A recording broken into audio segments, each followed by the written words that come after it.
I want to do two things today. The first thing I want to do is I reached out to Twitter and I asked people to send me their questions so that I can answer them for them on the Micah Yo Show. And why do I do that? Well, I understand that it's two things, right? One, not everyone can afford a chat room. And this can be a hard, difficult industry. And sometimes people are just a little shy when pulling the trigger on a service, or and for good reason, because there's a lot of bullshit out there, so without them having to subscribe, without them having to be a part of the room, yeah, Miko, phonies, and I've actually been victim to it too. I was in many chat rooms. I lost a lot of money in chat rooms. So when I see people skeptical, I fully understand, and I just let our work speak for us. I don't have Lambos to market for me. I don't have models on each side of my shoulder to market for me. I'm not posting pictures of cash and other things like that. What I do is live calls and Micah Yo Show, and I teach the process. And if people find value in that, then they'll come and hang out organically. That's how I choose to do this. So of course it's not as flashy as cars and other things, but that's, I don't own a Lambo, so how can I talk about a Lambo that I don't own? You know what I mean? It's just not something that I believe in. So two things, right?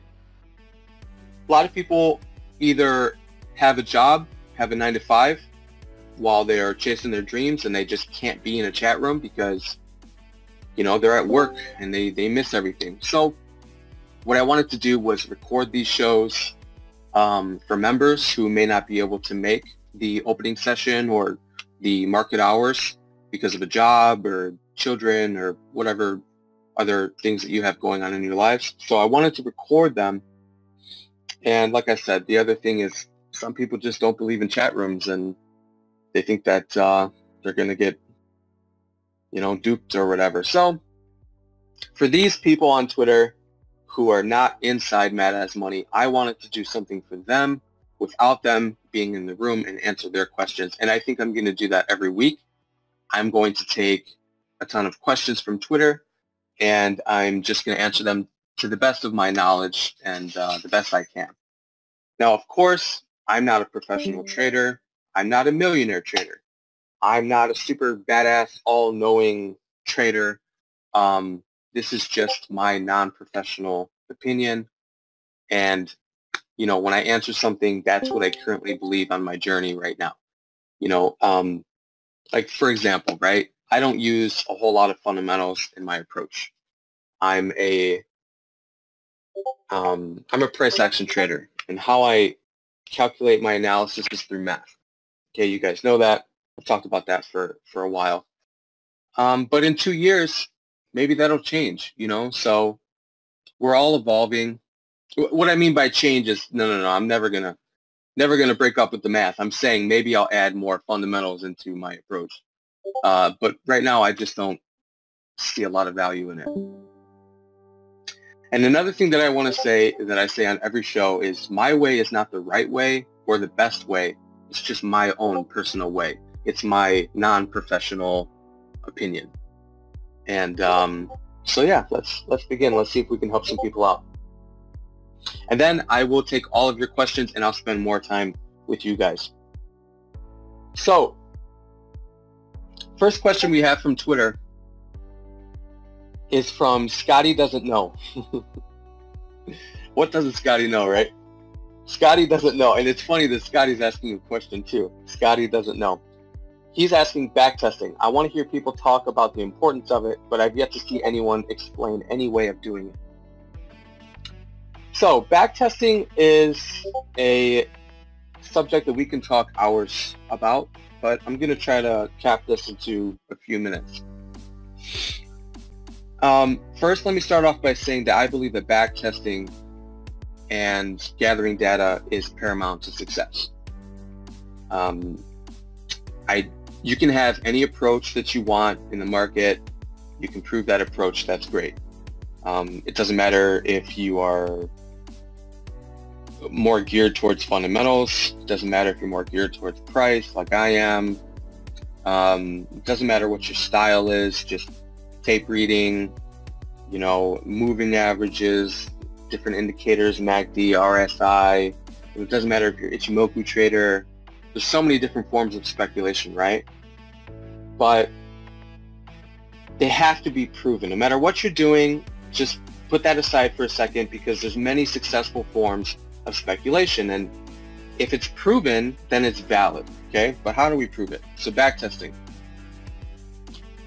The first thing that I do, and this is going to be hard to summarize in a few minutes, but the first thing that I do is when I first started my backtesting, I too had no real direction on what, you know, I was trying to accomplish here. I just wanted to get some data together. So without knowing exactly what to track, I tracked everything. I said, okay, this is the stock that's moving today. Let's start there. This is a stock that's moving today. It's in this price range. Write it down. It's got this much volume. Write it down. This is the news. Write it down. This is the float. This is the sector. These are the earnings. There's so many different things, right? What is the volume in regards to its current intraday move, you know, compared to in the past? And what did the stock do when we had similar volume or a similar move in the past? And what news was that? What news was it moving on? And what did it do with that news and this type of move and this gap and this volume, etc.? So you guys can kind of see where I'm going with this. I tracked everything. Now, to be completely honest, most of the things that I tracked were just total nonsense, and I never needed any of it. But that's not what's important.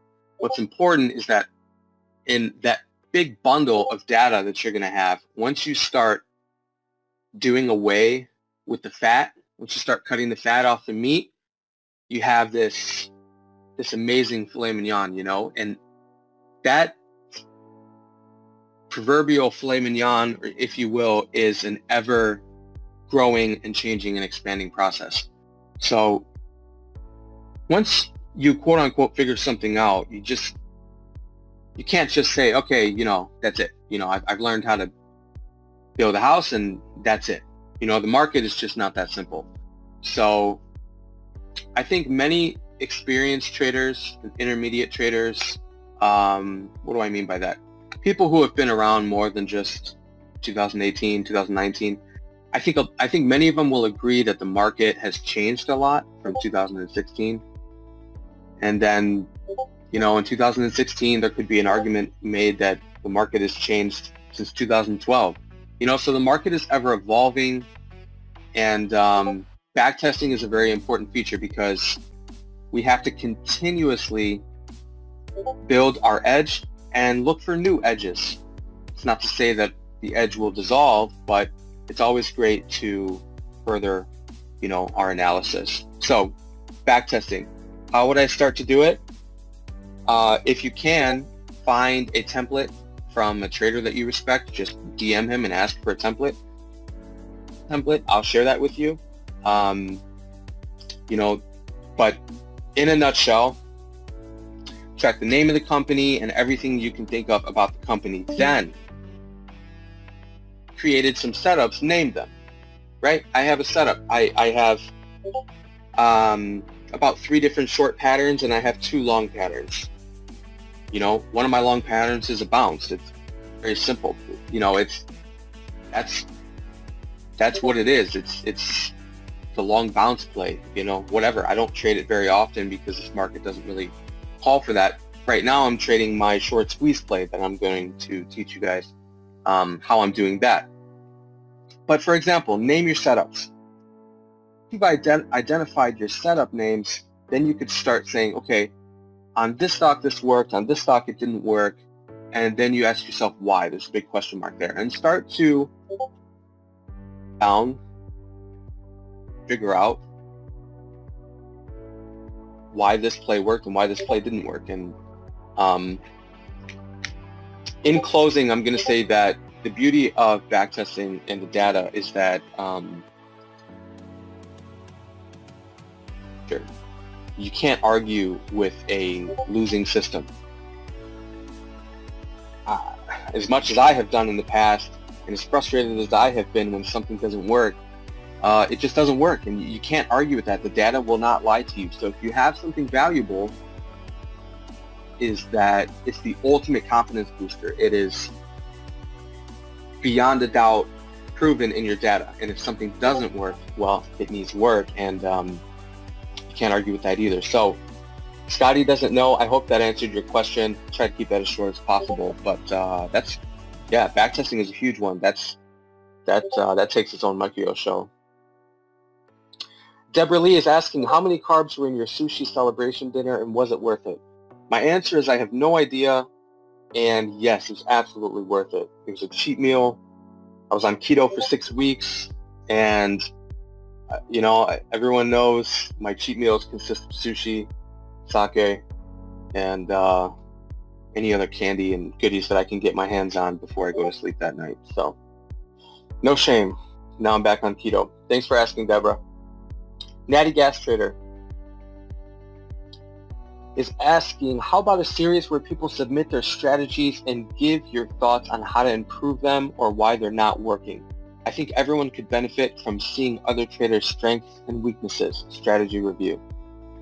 You know, I guess the easiest way for me to answer that is I don't think that I would be the best judge to give someone advice on their strategy. And that's because I don't really consider myself the best trader, or, you know, like a professional, all-knowing trader that can tell people, hey, you're doing this wrong, you're doing that wrong, do it this way, whatever. Now, of course, there are certain things in life and in trading in the markets that are just common knowledge that I can help a lot of people with. But here's what's most important. My opinion is not what's most important in your journey. What's most important is the data. So I may have no idea what the heck you're doing. I may have never heard of it. I may have never seen it.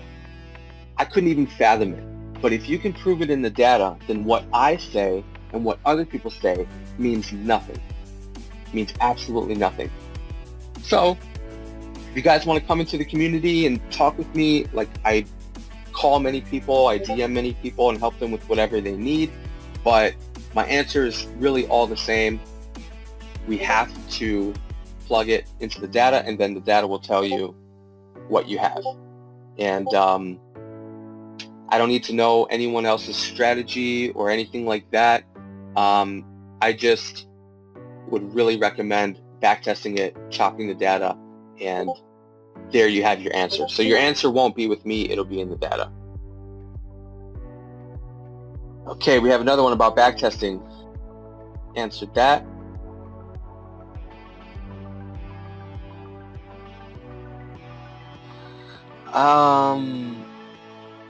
AI Schauberger, I'd like to learn more about buying power / leverage for under PDT rule. Should a newbie use it or lose it, or do the risks outweigh the reward? Having a little bit of a hard time understanding this question. I'd like to learn more about buying power and leverage for under PDT. Should a newbie use it or lose it? Okay, so first of all, what you do with your buying power is up to you. You know, I can't answer that. Everyone has a different risk tolerance. Everyone has a different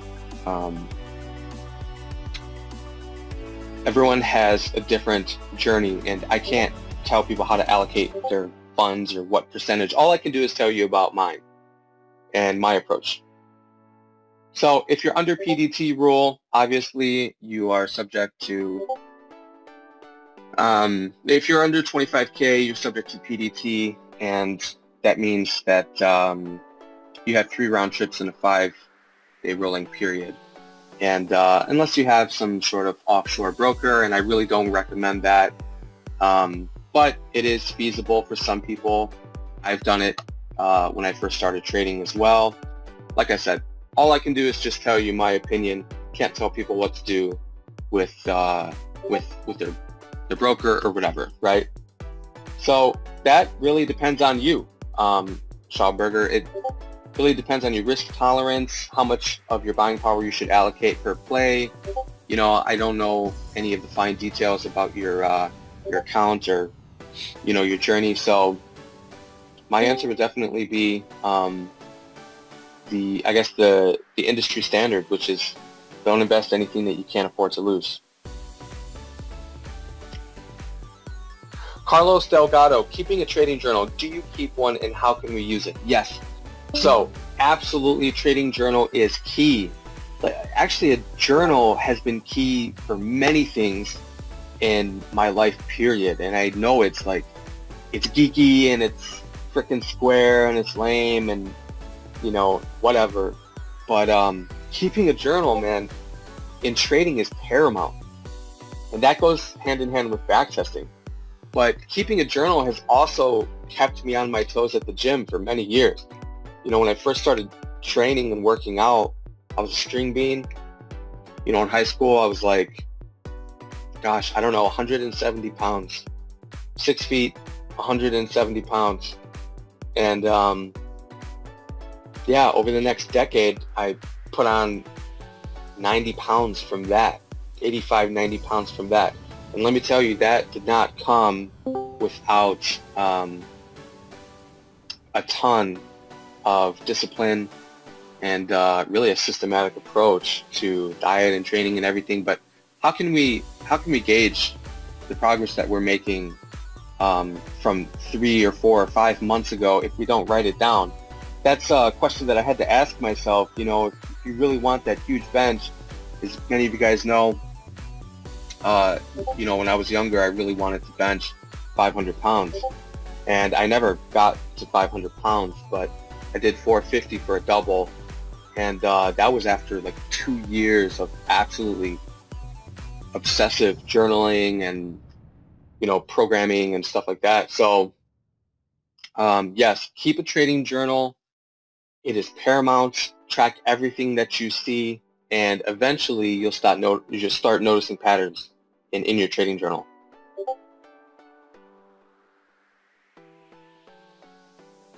Lucky Trade 76 is asking about stops and exits. So, do I use hard stops? No, I don't. Not anymore.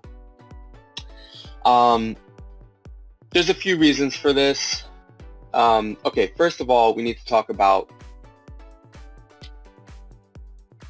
stop losses. Are they valuable? Absolutely. You should absolutely have an idea in your head where the stock, for where your plan is no longer valid, right? And stopping out is key, okay? If it's no longer valid, you need to get out of that trade, period. In the beginning of my journey, I used a lot of hard stops. I don't any longer. There's a few reasons for that. As you start to grow and evolve as a trader, you understand that a lot of stop losses are actually people getting wiped out. And I'm talking on the short side right now. And things sometimes can go a little bit further, and then they die. And there's an occurrence of a lot of short sellers being wiped out, usually when you see the short squeezes. So I try and plan my trades around those areas. Sometimes they just go a little bit too far, and then, you know, all of a sudden you'll see them fade massively. Now, we had that play actually today on February 28th on ZSON. So as you guys know, I had a live idea on ZSON that I called before it happened, 583 area. I calculated that area based upon a lot of different factors, but my mindset about that area is that's really where a lot of shorts are going to be squeezed out. And as you can see, it's all over the chart.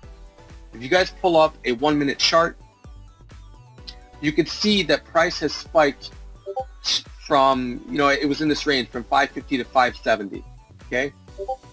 Now, this range came into play on February 25th, where a lot of shorts are still holding. And, you know, I'm not going to give too much away about my short squeeze method because I'm going to release a whole video for you guys free on YouTube for that. So I don't want to, you know, do that right now. But as you guys can see, at 9:13 a.m. Central Standard Time, I'm in Chicago, 9:13 a.m. we have a huge green candle followed by another huge green candle wiping out the previous high of day and in turn squeezing all of those shorts, wiping them out. Okay? If, you know, a lot of that is from the hard stops. A lot of that is from, you know, the hard stops, and then of course the rest of it, the real bulk of it is from people marketing out because they're panicking. So when I have an area in mind, I'm really looking to see how the stock reacts with that area, and it's not going to be within a cent or two. It's really about the zone that I'm looking at. And like I said, guys, like I always say, this is just my approach. This is not gospel here. This is just my approach. So, do I use hard stops? No. Do I have a place where I think that the stock idea is no longer valid? Absolutely. But if and when the stock gets there, I'm looking to see how the stock reacts at that level. If I'm totally wrong, then I'm getting out as soon as possible. Also, I want to make mention of the fact that if you are using any sort of size, you're not using hard stops, you know, in most cases. The reason is because if you have 20, 30, 50, 100,000 shares, you're not getting out where you think that you're going to get out. Okay, period. You're not. You're not going to. I don't care how liquid the stock is. If the stock is squeezing and you're in 50K shares and you want out at, you know, 571, you're not getting out at 571. You'll get a partial out, and the rest is going to squeeze your ass. And so for the beginning traders and stuff, maybe hard stops is great so that you can practice rule following. But as you get more advanced, as you start, you know, realizing the dynamic of your trade, as you start knowing it like the back of your hand and how things react, and then as you start to scale up in size, you quickly realize that hard stops are man, they're just not feasible at that point as you start to scale. So lucky trade 76. I hope that answers your question. We're going to take one more.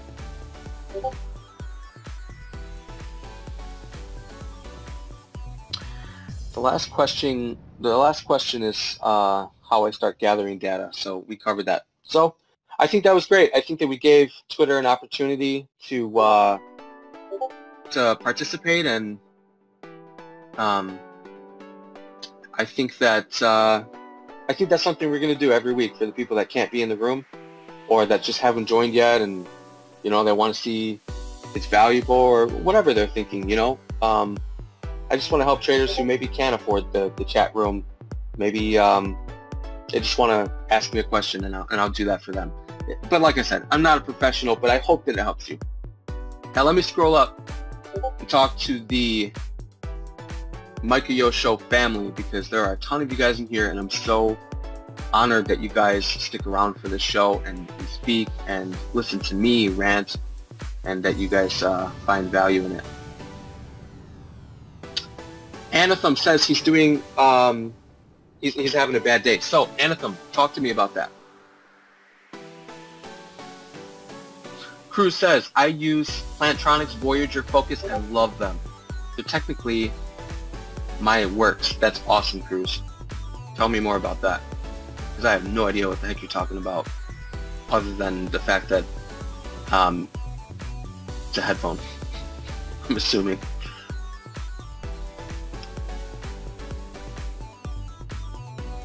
Yeah, Anathem, if you want to share publicly on the mistakes that you made today, go ahead and I'll help out. If you want to private message me, then it'll stay private and I'll speak to you there, no problem.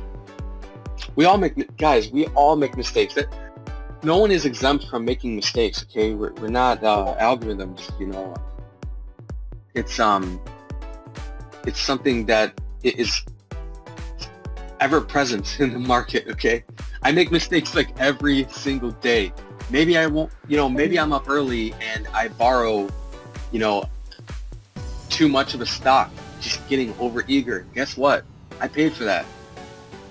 Stupid ass, you know, you didn't use it. Who cares? It doesn't matter, you know, you overcapitalized on something and then you're like, man, this wasn't even really that great of a setup. And I borrowed like tons of it.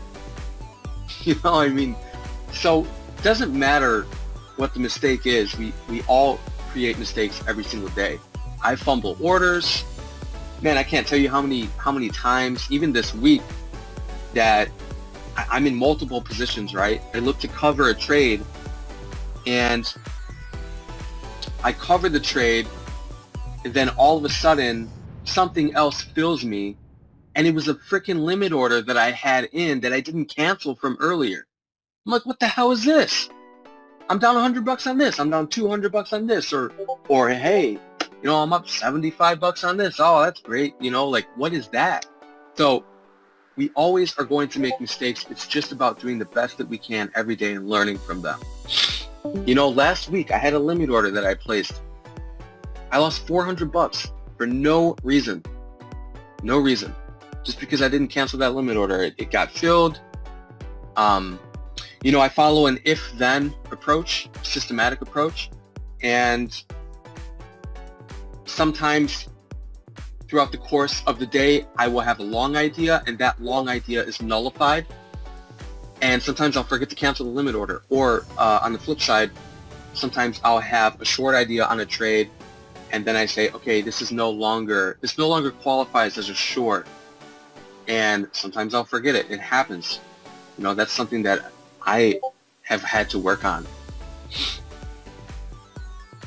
I've gotten most of the FOMO out of my life as far as my trading.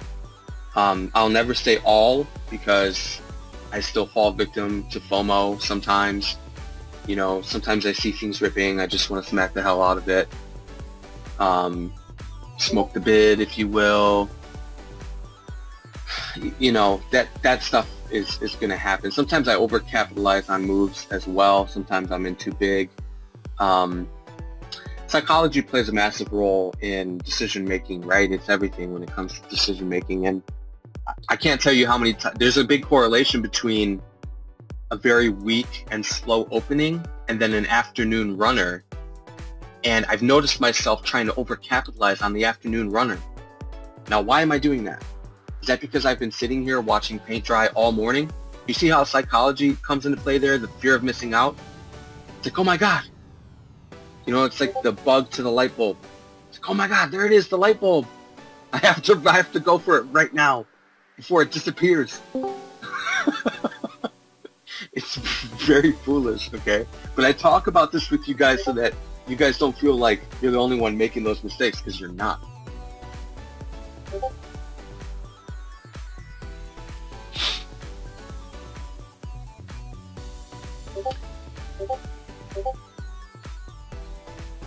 Okay, Maya says, I thought short bear was your model.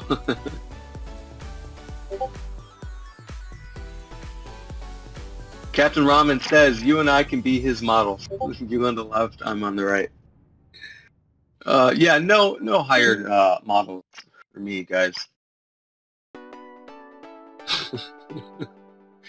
I don't need to hire models or rent Lambos to feel secure in myself. You know, it's just not my thing. Some you know, if you need to do that, hey, no judgments, you know. But I don't want to do that. Ian says, you're going to do Twitter questions first. Yeah, I wanted to give them a voice, if you will.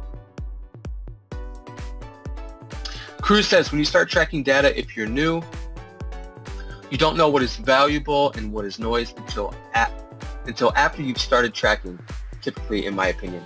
Yeah, I have to thumbs that up, because I agree. And you know what? It's not just us. I think a lot of a lot of things in history, you know, when someone is trying to create something new and break new ground, they didn't know what they had either at first. They just had this vision, and they're like, okay, I need to get to work on this. I don't know exactly what it's going to look like, but I have a general idea of what I'm trying to accomplish. And then over years of either failure or learning, most of the time it's failure, they do process of elimination, which is what we do. And through process of elimination, we can identify what's valuable and what's not. Bruce Lee had a famous quote about focusing on what's valuable and doing away with the rest. And I won't quote him because I'm going to butcher it, but all the greats in history have had a vision, and I highly doubt that they knew exactly how it was going to pan out, but they were relentless, and they did process of elimination. And it all starts with data tracking, whether it's in an Excel sheet for trading or a piece of paper or whatever in their respective careers, industries, and inventions. It's all about process of elimination, which is really data tracking in a nutshell. TS says, Micah Yo, 2215 on Kron. Can you explain what that number meant to you? Is it a hard resistance and the stock will fade, and for how long will it fade? Is it a quote-unquote reversal? TS, thank you for your question. People are going pretty nuts right now about my Kron call. The stock hit 22.15 and it tanked. 2 days ago, I calculated that Kron has a missing price sequence at 22.16. As you can see, right around that area, price failed to break and hold, and it absolutely tanked massively. I was able to calculate this level before it happened 2 days ago and alert it live to people through my mathematical equations that I have coined price sequencing.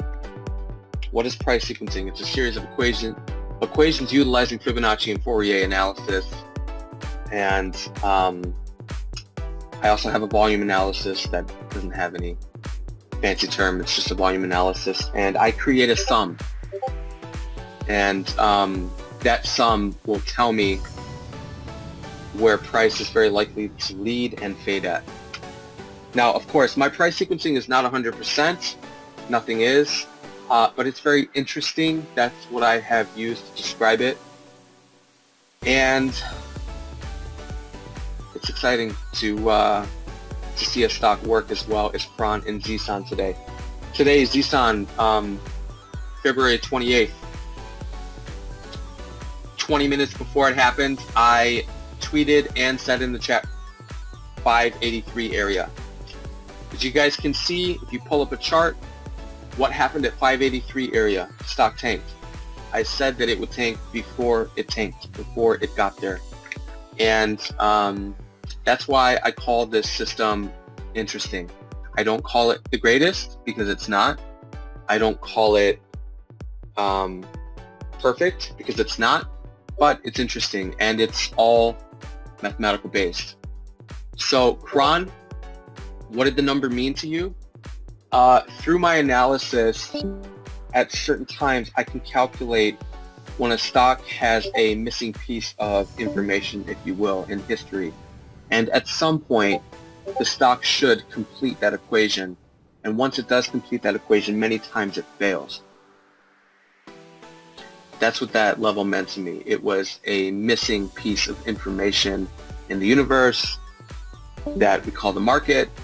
And after I have identified that area, price loves to rip there and fade away from there as it has completed its business at that area.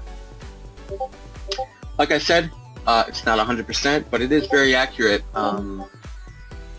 as you guys can see. I mean, I call it live for a reason because it is very accurate, and I have no problems calling it before the fact in front of 12,000 people on Twitter and otherwise, because I have nothing to hide. So I hope that explains it for you, TS.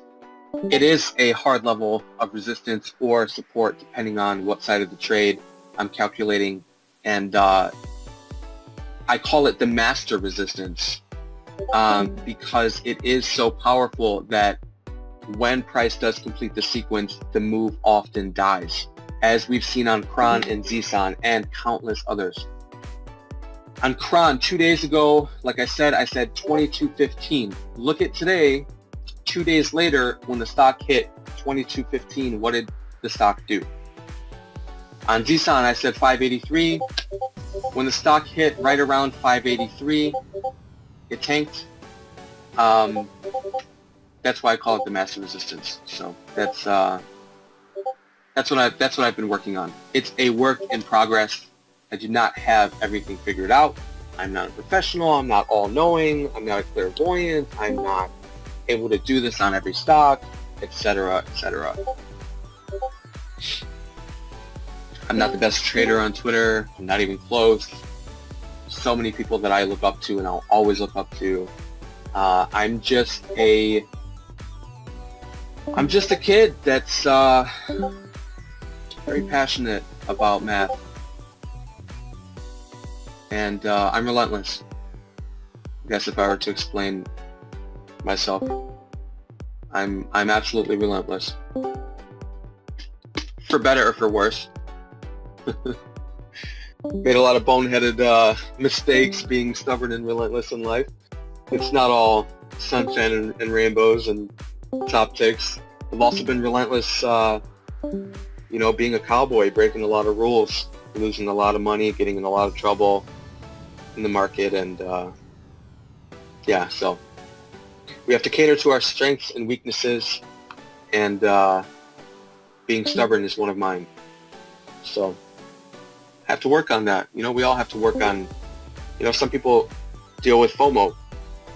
I never really had a huge problem with FOMO. I had a huge problem with stubbornness. You know, if I was going long or going short and the trade wasn't working, I was like, no, I'm not stopping out. Freaking idiot. No, I'm not stopping, you know, no, I don't want to take this loss. Yeah, okay. You either, the market replied to me, you either take this loss or I'm going to triple it. It's like, all right, call his bluff. Get wrecked. Then when I had triple the loss, the market said again, are you listening, Micah? And I said, a little bit, but no, I'm still not going. I'm still not cutting it. The market said, okay, I'm going to triple this loss. And that's really how it goes. So we all have to work on our weaknesses, and that was mine. That was a big thing that I had a problem with, and I had to correct it. I no longer have a problem being stubborn in the market. I do have a problem being stubborn in life, and when it comes to dieting or working out, skip cardio, no, I'm not doing it, blah, blah, blah. But, you know, in the market, there is no room for that shit, dude. There is no room. So, can't be stubborn in the market. Take it elsewhere, you know?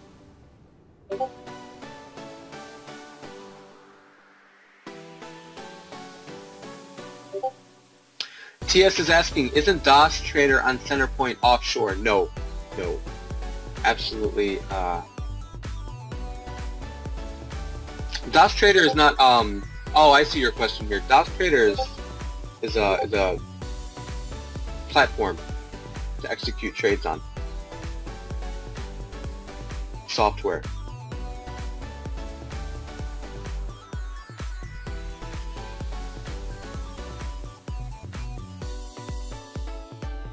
Corp Free is asking, once a price sequence has been reached, i.e. Kron at 22.16, the price fades and then regains the price sequence. Does it remain a valid fade area? Also, how do you target your stops once you're in a trade?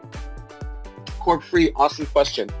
After the market has successfully done business at a price sequencing level, it is no longer a valid area of interest for me because it has completed its sequence. So if I was short on something at a level and like on Kron, it worked beautifully. If Kron comes up again to reclaim that level, I am moving out of the way. I'm stepping out of the way. Price has, you know, whatever, retail, institutions, whatever it may be, has done business there and has successfully done business there, and I'm stepping out of the way. How do I target my stops? I have a equation for that as well. Inside of my analysis, I have an area where price is very likely to fail. It's a zone. Even though I call specific numbers, there are areas where it's very, very, very likely that it's to fade at that level. Sometimes 5, 10 cents off. That's within the zone that is taken into account in my analysis, and my risk and my reward in my risk-reward model. And you guys have seen me call things to the tick and stuff like that, which is fun, but that's really not what's important. What's important is the zone that I'm looking at, and that's taken into account in my analysis. So thanks for your question, Corp Free. Please ask anything that you want to know about. Cruz says 100% you can have the most amazing strategy that theoretically could have a 90% win rate with a 1 to 10 RR. He said, exaggeration. But if you don't understand it, then it's pointless. It'd be like having a royal flush in poker but not knowing what it means. I can't agree more with that, Cruz, because I have no idea what a royal flush even is. I also don't really care. Yeah, you can have the key to the universe. If you don't know, you know, what it is, you might be using it to pick your teeth, you know, or like open boxes from Amazon, you know, trying to get the tape off the boxes and, you know, using it as a box cutter. I mean, that's why data is so important, because it will identify objectively what you have and how valuable it is. You can't argue with it. And just like that key to the universe or royal flush that you may be unaware of, it's useless unless there's data behind it. And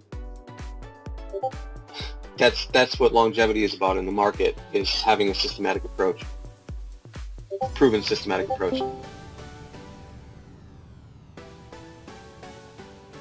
Ian, please explain how you interpret the stochastic oscillation study that you use on Thinkorswim. I don't use a stochastic, Ian. I don't use any indicators.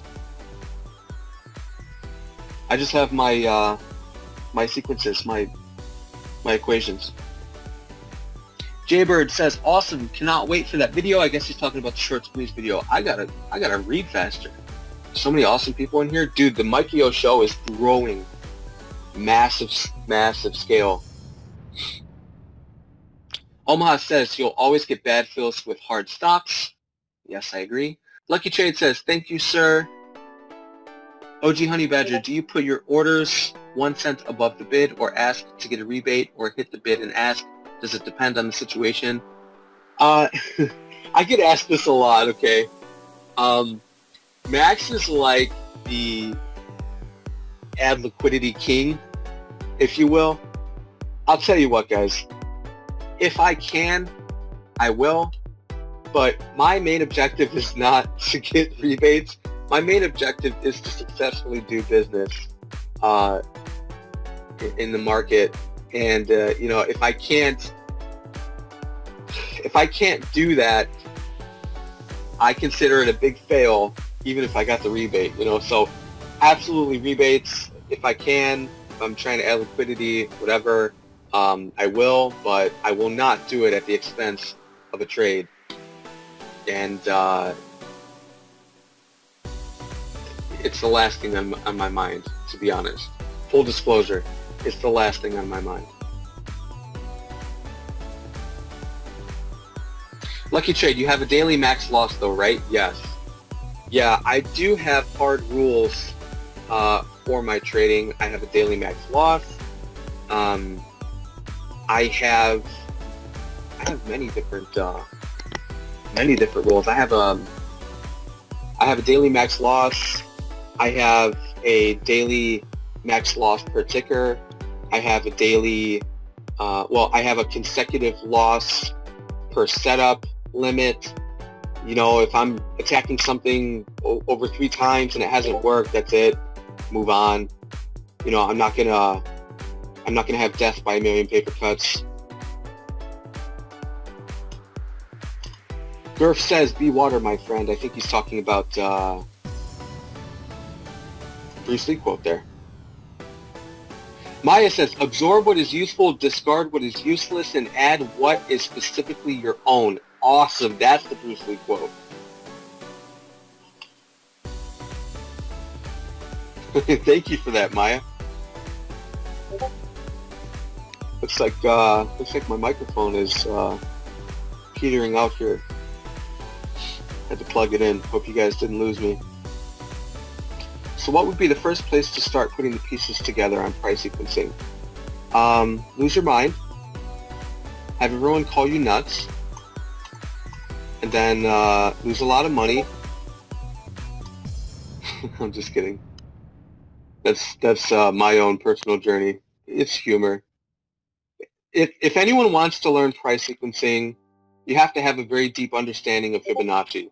And I will never say that you have to master Fibonacci, because that's a fallacy. I don't believe I don't believe that Fibonacci can be mastered. I really don't.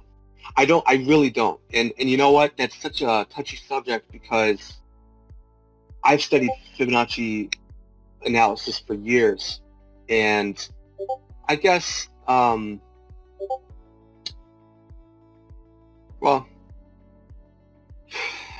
okay, true knowledge is knowing that you don't know it all and that you'll never know it all.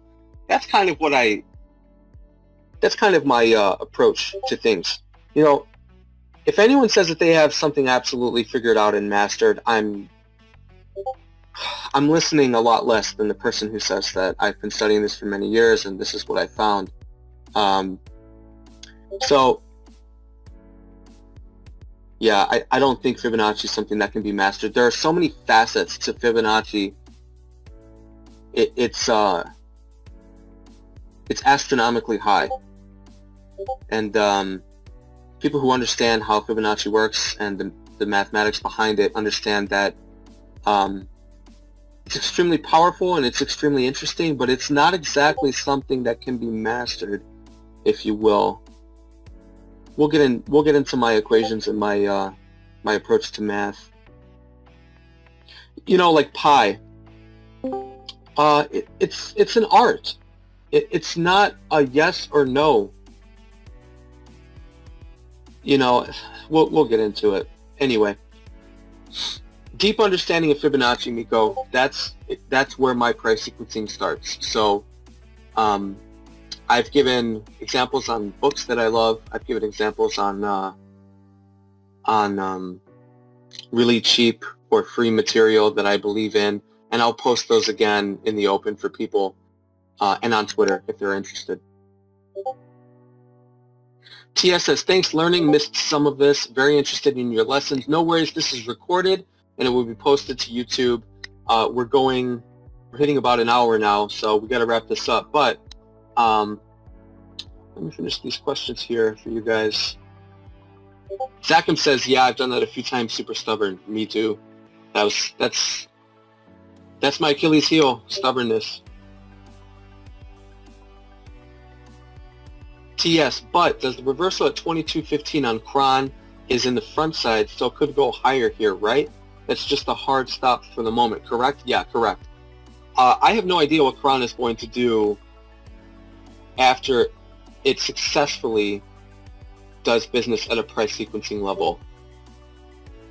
For example, it's very likely to fade. It has an 84% chance of giving back its move to the lowest next sequence, which, whatever. In a nutshell, I do have metrics for how it's going to fade, where it's going to fade to. And they're pretty accurate.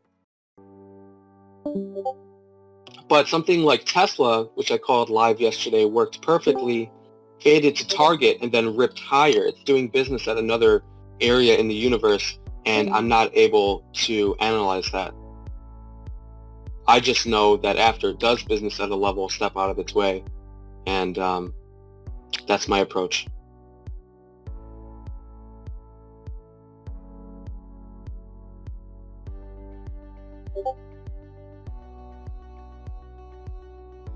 RKDA new high.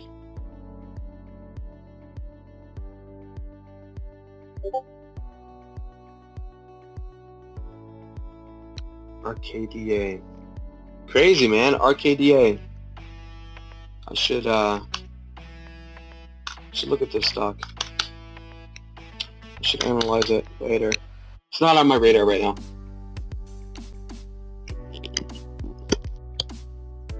Mr. Surgebinder, what's up, man? This is his first Micah Yo Show.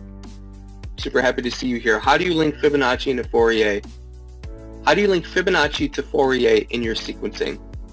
So my sequencing is 3 calculations. The bulk of it is Fibonacci based, and then I also use a Fourier transform. And to explain how I'm linking them would take hours. So, but that's the components of my analysis. I use a Fibonacci price-based sequence. I use Fibonacci time-based sequence. I'm looking at incomplete data in the market, and then I have a volume analysis, and with those 3 equations I'm able to create a sum, and that is where my price sequencing is found. It's really 4 if you include the time series. So Fibonacci price, Fibonacci time, volume analysis, and Fourier transform.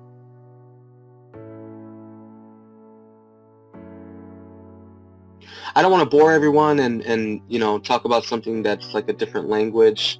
Not that I'm an expert on anything, because I'm not. And you know, here's what I'll leave you guys with when it comes to my price sequencing, because I'm getting so many DMs about it, and people are asking me, and here's the issue, right?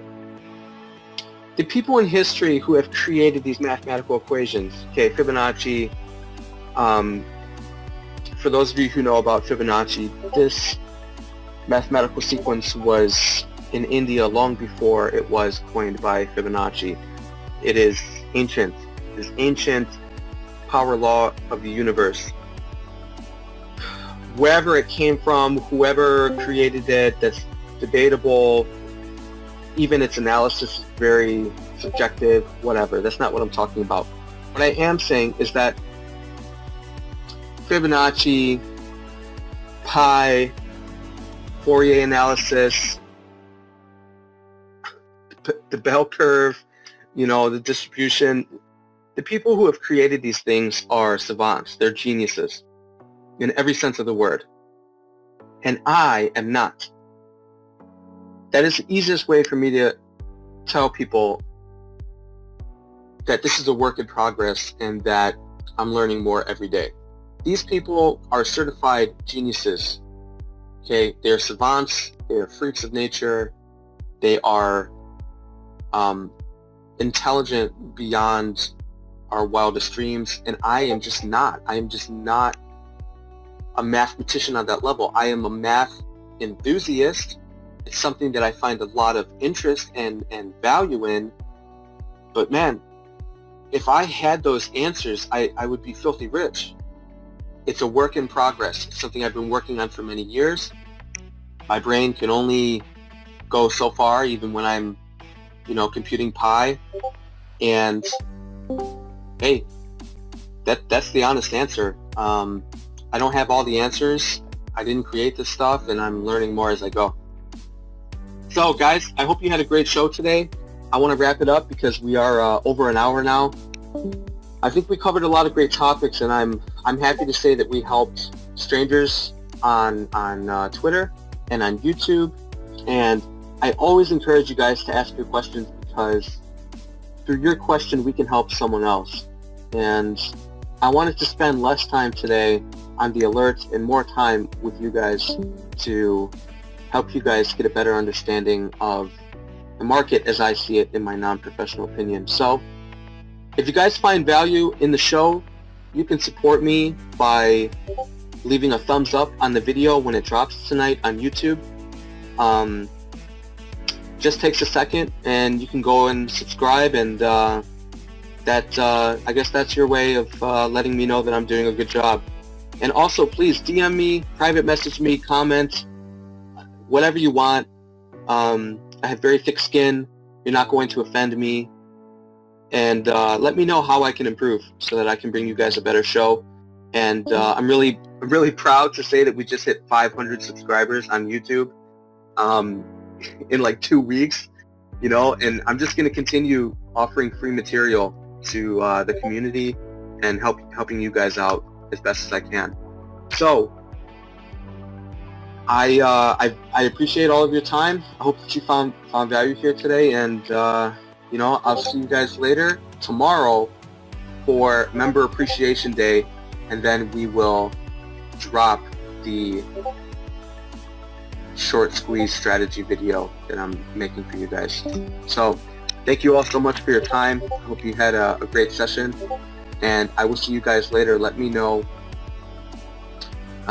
your thoughts and your comments, and I'm all ears. Okay? Thank you, Maya. Thank you, Corp Free and Ian.